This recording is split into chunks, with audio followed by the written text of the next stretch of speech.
وَهُوَ الَّذِي أَنزَلَ مِنَ السَّمَاءِ مَاءً فَأَخْرَجْنَا بِهِ نَبَاتَ كُلِّ شَيْءٍ فَأَخْرَجْنَا مِنْهُ خَضِرًا نُخْرِجُ مِنْهُ حَبًّا مُتَرَاكِبًا وَمِنَ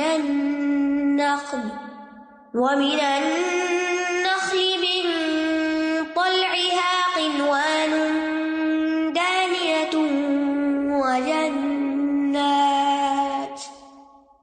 وَجَنَّاتٍ مِّنْ أَعْنَابٍ وَالزَّيْتُونَ وَالرُّمَّانَ مُشْتَبِهًا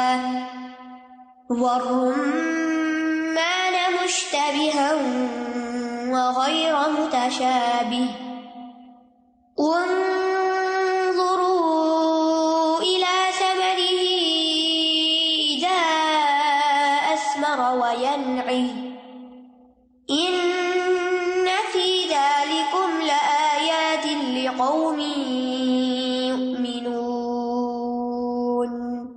اور وہی ہے جس نے آسمان سے پانی اتارا، پھر ہم نے اس کے ساتھ ہر چیز کی پیداوار نکالی، پھر ہم نے اس سے سبزہ نکالا جس سے ہم تہ بتہ دانے نکالتے ہیں، اور کھجوروں میں سے ان کے شگوفوں سے جھکے ہوئے خوشے نکالے، اور انگوروں کے باغات اور زیتون اور انار کے درخت جو ایک دوسرے سے ملتے جلتے بھی ہیں اور نہیں بھی ملتے جلتے۔ دیکھو اس کے پھل کی طرف جب وہ پھل لائے اور اس کے پکنے کی طرف، یقیناً اس میں نشانیاں ہیں ان لوگوں کے لیے جو ایمان رکھتے ہیں۔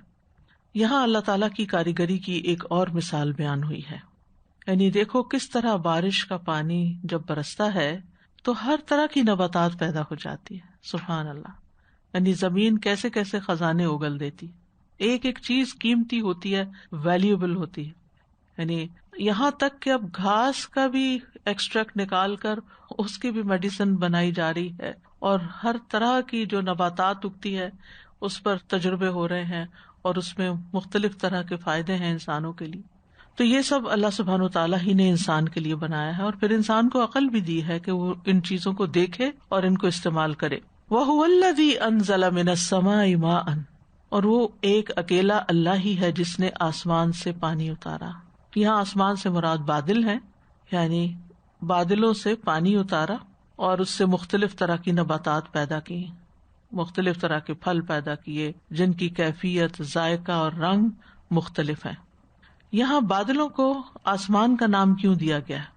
اس لیے کہ عرب کے لوگ ہر بلند چیز کو سما کہتے تھے، اور پانی کا بادلوں سے نازل ہونا دوسری آیات میں بھی وضاحت کے ساتھ ہمیں بتایا گیا ہے۔ أَفَرَأَيْتُمُ الْمَاءَ الَّذِي تَشْرَبُونَ أَأَنْتُمْ أَنزَلْتُمُوهُ مِنَ الْمُزْنِ أَمْ نَحْنُ الْمُنزِلُونَ، یعنی کیا پھر تم نے غور کیا وہ پانی جو تم پیتے ہو، کیا اسے بادل سے تم اتارتے ہو یا ہم اتارنے والے؟ پھر اسی طرح سورۃ النبا میں بھی ایک آیت آتی ہے، وَأَنزَلْنَا مِنَ الْمُعْصِرَاتِ مَاءً ثَجَّاجًا لِنُخْرِجَ بِهِ حَبًّا وَنَبَاتًا وَجَنَّاتٍ أَلْفَافًا۔ تو فَأَخْرَجْنَا بِهِ، اس پانی کے ساتھ، یعنی زمین اور پانی کا جب ملاپ ہوتا ہے اس سے پھر نباتات نکلتے ہیں۔ نبات کل شیء، نبات اور نبت کہتے ہیں ہر اس چیز کو جو زمین سے اگتی ہے، اگنے والی چیز، خواہ وہ بہت بڑا ہیوج ٹری ہو، تناور درخت ہو، یا بالکل مہین گھاس ہو، یا جڑی بوٹیاں ہوں۔ لیکن عرف میں خاص کر نبات وہ ہوتی ہے جس کا تنا نہ ہو۔ ویسے تو جنرل میننگ میں ہر چیز جو اگتی ہے وہ نباتات کہلاتی ہے، لیکن نبات کل شیء میں عمومی طور پر جو معنی ہوتا ہے وہ جڑی بوٹیوں وغیرہ کا اور چھوٹے چھوٹے پودوں کا ہوتا ہے۔ جانوروں کے چارے کے لیے بھی یہ لفظ استعمال ہوتا ہے، لِنُخْرِجَ بِهِ حَبًّا وَنَبَاتًا، جسے سورۃ النبا میں آتا ہے۔ اور پھر فَأَخْرَجْنَا مِنْهُ خَضِرًا، خضر جو ہے یہ اخضر کے معنوں میں اسم فاعل کہا جاتا ہے۔ خضر الزرع یعنی کھیتی سرسبز ہے، خضر سبز کے لیے استعمال ہوتا ہے، اور ایک خاص قسم کا رنگ بھی ہوتا ہے جو سفیدی اور سیاہی کے درمیان میں ہوتا ہے، لیکن سیاہی غالب ہوتی ہے۔ تو اسود سیاہ کو کہتے ہیں، اخضر سبز کو کہتے ہیں، اور یہ انٹرچینجبلی استعمال بھی ہوتے ہیں، کبھی سبز چیز کو سیاہ بھی کہہ دیتے ہیں۔ فَأَخْرَجْنَا مِنْهُ خَضِرًا، یعنی ہم نے ان سے ایسی نباتات نکالی جو سرسبز ہیں، جن کا تنا نہیں ہوتا اور سبز ہوتی ہیں، خوب گرینری ہوتی ہے. اور نخرج منہ حبا متراکبا، پھر اس سے ہم مختلف طرح کے دانے نکالتے ہیں ان نباتات سے. جیسے گندم کا پودا ہے، یہ بھی نباتات ہے، اس کا ٹرنک نہیں ہوتا لیکن اس کے اندر سے شاخیں نکلتی ہیں اور ان کے اوپر دانے وغیرہ لگے ہوتے ہیں. یعنی سرسبز نباتات سے تہ بتہ دانے نکالتے. متراکب رقبہ سے، رقبہ کو سواری کرنا، یعنی وہ دانے جو ایک دوسرے کے اوپر چڑھے ہوئے ہوتے ہیں، جیسے گندم، جو، اناج وغیرہ ہوتا ہے. پھر آپ دیکھیے کہ اخرجنا بھی نباتا آیا، پھر نخرج منہ حبا آیا. ایک جگہ ماضی کا صیغہ استعمال ہوا ہے اور دوسری جگہ مضارع لایا گیا ہے.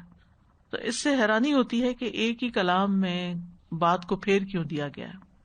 تو یہ تبدیلی اس لیے ہے تاکہ انسان اللہ تعالیٰ کی قدرت کے جو مظاہر ہیں ان میں غور و فکر کرے، اور حیرت اور تعجب کی طرف یہ چیزیں دعوت دیتی ہیں. وَمِنَ النَّخْلِ مِن طَلْعِهَا قِنْوَانٌ دَانِيَةٌ، اور کھجور کا درخت، جب اللہ سبحانہ تعالیٰ نے وہ چیز بتا دی جو دانے سے اگتی ہے، حب سے، تو اس کے بعد اس چیز کا تذکرہ کیا گیا جو گٹلی سے اگتی ہے، اور وہ ہے کھجور کا درخت. وَمِنَ النَّخْلِ مِن طَلْعِهَا، طلع کہتے ہیں گابھے کو، جو کھجور کی ابتدائی شکل ہے، جو پھر خوشہ بنتا ہے، پھر اس کے بعد اس میں سے کھجوریں بنتی ہیں، رطب بنتی ہیں. اگر آپ نے کبھی کھجور کے درخت دیکھے ہوں کہ سب سے پہلے جو چیز نکلتی ہے، پھر اس کے بعد اس کے اوپر بور سا آتا ہے، پھر اس کے بعد وہ بڑا ہوتا ہے تو اس سے کھجوریں بن جاتی ہیں. تو جو ابتدائی شکل ہوتی ہے، اور قنوان خوشہ ہوتا ہے. تو طلع جو طلوع ہوتا ہے، یعنی اسی سے یاد رکھیں، گابا جو سب سے پہلے نکلتا ہے، اور سیکنڈ نمبر پر پھر وہ خوشہ بن جاتا ہے، اور پھر خوشوں سے کھجوریں لگتی ہیں. تو قنوان دانیہ، جب یہ قنوان بنتا ہے، خوشہ بنتا ہے، تو پھر وہ اس کے اندر ایک جھکاؤ بھی آتا ہے، یہ جھکے ہوئے. تو اللہ سبحانہ تعالیٰ اپنی قدرت سے گٹلی سے درخت پیدا کرتے ہیں، اور اس درخت سے پھر کھجور کے گھابے لٹکتے ہیں جن سے خوشے نکلتے ہیں، اور پھر وہ لٹکے ہوئے ہوتے ہیں تو ان کو توڑنا بھی آسان ہوتا ہے، اور اس لیے بھی لٹکتے ہیں کہ ان کا بوجھ ہوتا ہے. تو دانیت ان خاص طور پر بیان کیا گیا کہ ایسے خوشے جو لٹک رہے ہوتے ہیں. اگر امیجن کریں کھجور کا درخت کہ کس طرح نکل کے یوں نیچے کو جھکے ہوئے ہوتے ہیں، اس کے جو بڑے بڑے گچھے ہوتے ہیں. تو یہ اللہ سبحانہ تعالیٰ کی خاص نعمت ہے بندوں پر. اور پھر اس کے اندر جو مٹھاس، سبحان اللہ، انسان کی عقل کو حیران کر دیتی ہے. ایک وہ چیز ہے جو آپ بناتے ہیں، کوک کرتے ہیں، اور اس میں خود شوگر کو ایڈ کرتے ہیں، اور وہ آپ کی جان کی لاگو بن جاتی ہے، آپ کے لیے نقصان دہ ہو جاتی ہے. اور ایک وہ چیز ہے کہ جو زمین سے نکلتی ہے اور وہ سیف ہے، اس کا کھانا بھی، اگر وہ اس میں کچھ شوگر ہے بھی تو آپ کے بدن کے لیے ہیلتھی ہے. کھجور جو ہے یہ کفایت کرنے والی ہے، بہت سے وٹامنز ہیں اس میں. نبی صلی اللہ علیہ وسلم نے فرمایا، جس گھر میں کھجور نہیں وہ اس گھر کی مانند ہے جس میں کوئی کھانا نہیں. یعنی اگر آپ کے گھر میں کھجور نہیں تو سمجھے آپ کے گھر میں کھانا نہیں. حضرت عائشہ کہتی ہیں رسول اللہ صلی اللہ علیہ وسلم نے فرمایا، اے عائشہ، جس گھر میں کھجور نہ ہو وہ گھر والے بھوکے ہیں. اور یہ ایک حقیقت ہے، آپ کتنے بھی آپ ہنگری فیل کرے ہو، کچھ ادھر ادھر کی چیز کھانے کے بجائے، کوئی چاکلیٹ کھانے کے بجائے اگر آپ ایک کھجور کھا لیتے ہیں تو آپ کو ایک اچھی خاصی سیٹسفیکشن ہو جاتی ہے. صحابہ کرام تو 2 کھجوروں پر اتنے بڑے مار کے لڑتے تھے. پھر فرمایا 2 یا 3 بار یہی بات فرمائی، اے عائشہ، جس گھر میں کھجور نہیں وہ گھر والے بھوکے ہیں. یعنی اگر کھجور ہے گھر میں اور کچھ بھی نہیں، ساری گروسری ختم ہو چکی ہے، کوئی کھانے کی چیز نہیں، یا آپ اچانک گھر آتے ہیں ٹریولنگ کے بعد، گھر میں کچھ نہیں رکھا ہوا لیکن آپ کے پاس کھجوریں ہیں، کھجور کھا لیں، پانی پی لیں، آرام سے سو جائیں، آپ کا کام چل جائے گا. نبی صلی اللہ علیہ وسلم کی محبوب غذا تھی. سلیم بن عامر نے، جو قبیلہ بنو سلیم سے تھے، انہوں نے کسی سے روایت کی کہ رسول اللہ صلی اللہ علیہ وسلم ہمارے ہاں تشریف لائے تو ہم نے آپ کی خدمت میں مکھن اور کھجور پیش کیا، اور آپ صلی اللہ علیہ وسلم مکھن اور کھجور پسند کیا کرتے تھے، یعنی گٹلی نکال کے. اور ابھی تک آپ دیکھیں عربوں کے ہاں بھی اور ہمارے ہاں بھی کچھ کلچرز میں رمضان میں کھجوروں کی گٹلی نکال کے اس کے اندر کریم یا کوئی نٹس یا کوئی چیز اور ڈال دیتے ہیں. بہترین سحری بھی ہے.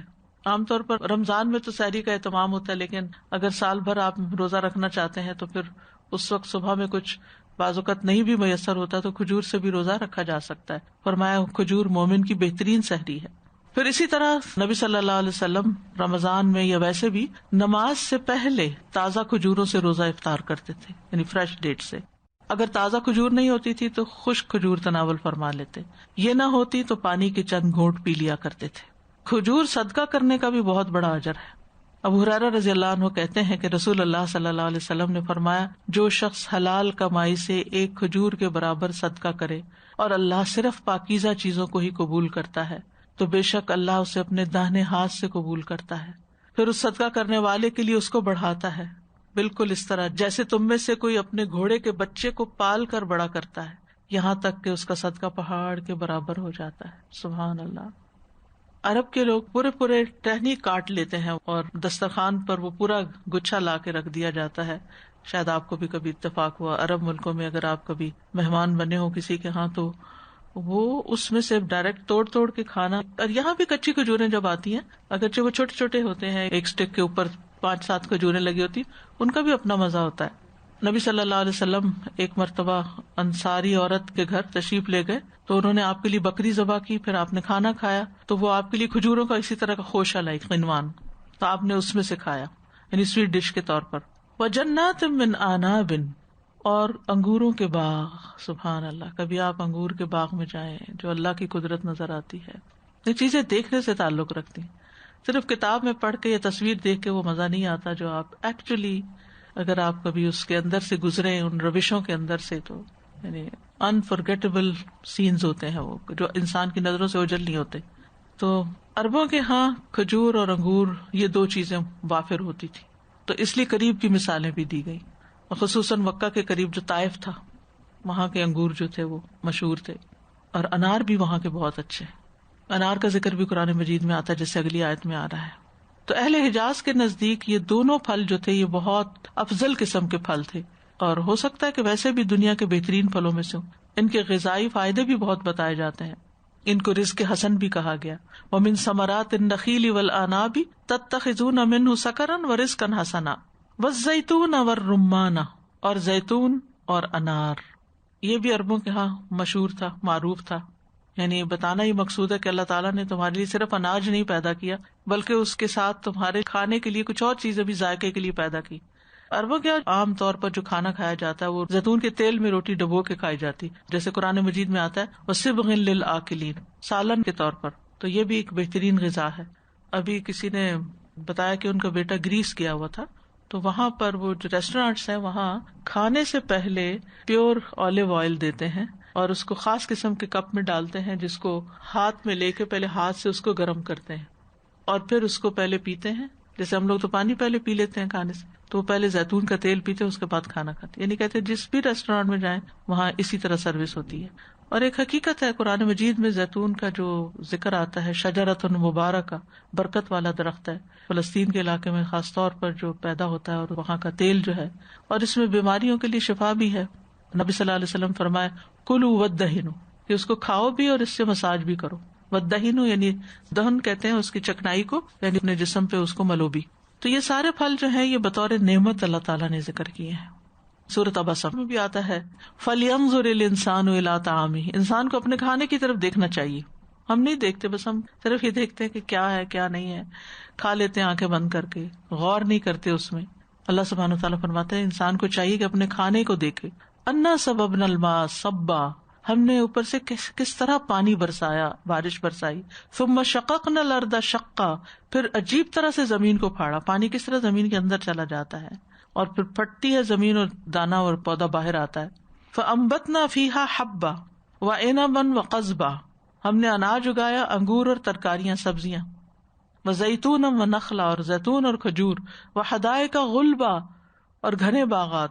وَفَاكِهَةً وَأَبًّا، اور پھل اور چارہ، یعنی جانوروں کے لیے بھی اگایا، ان کے لیے صرف ابا ہے اور ہمارے لیے اتنی ساری چیزیں۔ کتنی فضیلت دی ہمیں اللہ تعالیٰ، ہمیں کوئی گائے بھینس بھی بنا کے پیدا کر سکتا تھا، کیا زندگی ہوتی، کتنی نعمتیں اس نے دی، کیا شکر ادا کرتے ہیں ہم۔ متاعا لکم، یہ ہے متاع، متاعا لکم ولانعامکم، تمہارے لیے بھی متاع اور تمہارے مویشیوں کے لیے بھی۔ پھر اسی طرح انار جو ہے اس کا بھی قرآن مجید میں ذکر آتا ہے، جنت کا خاص طور پہ فیہما فاکہۃ ونخل ورمان، یہ جنت کے پھل بھی ہوں گے۔ حضرت علی رضی اللہ عنہ فرماتے ہیں کہ انار کو اندر والے چھلکے سمیت کھایا کرو، وہ جو وائٹ اسٹف ہوتا ہے نا، وہ چن چن کے نکالتے ہیں ہم، اس کے سمیت کھاؤ، کیونکہ یہ معدے کی بیماریوں کا علاج ہے، یعنی اس میں شفا ہے۔ اب ہم کہتے ہیں ہر چیز کا برانڈ جو ہے اور اس کی جو ایسی چیزیں جو ہم عموماً پھینکتے ہیں، کبھی کہتے ہیں کیلے کو چھلکے سے کھاؤ، کبھی کہتے ہیں مالٹے کا چھلکا نہیں پھینکو، کبھی کہتے ہیں لیمن جو ہے اس کا جو چھلکا ہے اس پہ کینسر کا علاج ہے، اللہ عالم اب ہر چیز کے چھلکے کھلانا شروع ہو گئے. لیکن یہ کہ بہرحال اللہ نے کوئی بھی چیز بیکار نہیں پیدا کی، کہ مختلف انتظامات ہیں. مشتبہن وغیر متشابہ، ملتے جلتے اور نہ ملتے جلتے، یعنی اس کے درخت کی شیپ، اس کے پتے، اس کا پھل، ان کا رنگ، ان کے شیڈ، یہ ایک دوسرے سے ملتے جلتے بھی ہیں اور کچھ نہیں بھی ملتے. ہوتا وہی پھل ہے لیکن شکلیں فرق ہوتی ہیں، ذائقہ فرق ہوتا ہے، فائدے فرق ہوتے ہیں.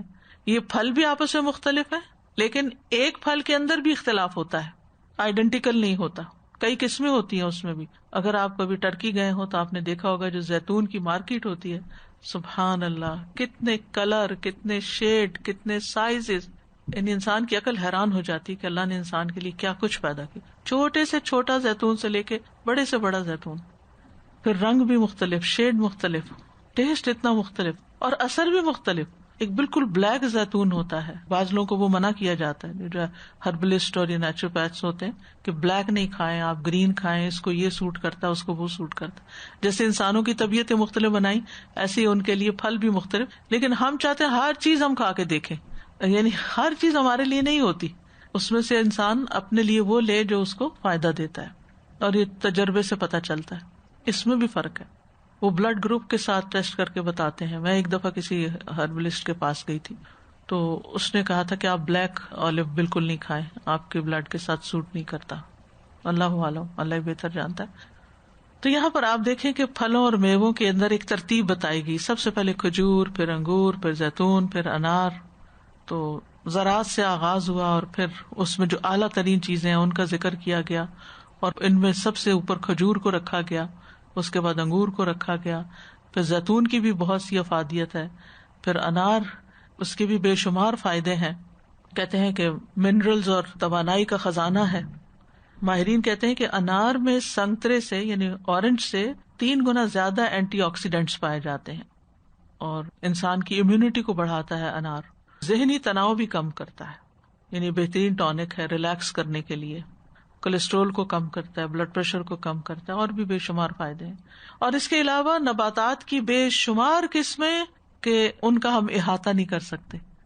کبھی آپ کسی پارک وغیرہ میں بھی جائیں نا تو آپ نیچے دیکھیں غور سے، جہاں بہت زیادہ آرٹیفیشل گراس نہیں ڈالا ہوا ہوتا، نیچرل پارٹ جو ہوتا ہے، اس میں بھی طرح طرح کے رنگ اور ڈیزائن اور عجیب و غریب قسم کے پودے ہوتے ہیں. تو انسان سوچتا ہے پتہ نہیں کس کام کے لیے بنے اور جنہیں پاؤں تلے روند کے چلے جاتے ہیں. تو اللہ تعالیٰ نے کوئی بھی چیز بیکار نہیں پیدا کی، اور انسان کو چاہیے کہ پھر ان میں غور کرے. اسی لیے فرمایا انظروا الی ثمرہ، دیکھو، انظروا، دیکھو اس کے پھلوں کی طرف، دیکھا کرو جا کے. اور یہ صرف دیکھنا ہی جو ہے نا انسان کو راحت بخشتا ہے، انسان کے بہت سے غم بھلا دیتا ہے، اللہ تعالیٰ سے ڈائریکٹلی کنیکٹ کر دیتا ہے انسان کو.